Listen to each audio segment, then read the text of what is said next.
Pemirsa, Ditlantas Polda Sumsel melakukan sahur bareng dengan pengemudi ojek online untuk memperkuat silaturahmi serta bersinergi juru menjaga keamanan sama keselamatan juru berlalu lintas.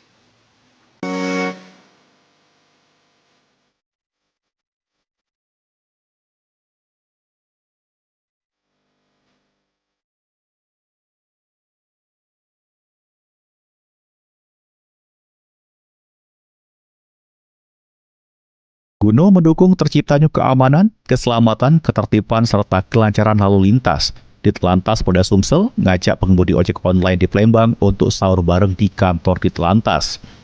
Selain itu, polisi juga nyampi kepada pengemudi ojek online untuk nyebar ke sosialisasi tentang aturan berlalu lintas supaya Kamsel Tipcar Lantas tetap terjaga. Karena peran pengemudi ojek online dianggap penting guna cipta budaya tertib berlalu lintas di wilayah Sumsel.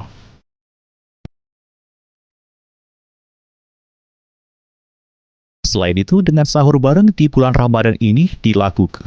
Sinergi sama tali silaturahmi antara polisi dengan masyarakat tetap berjaga, terutama kondusivitas di jalan raya. Mulyadi, PAL TV. Salam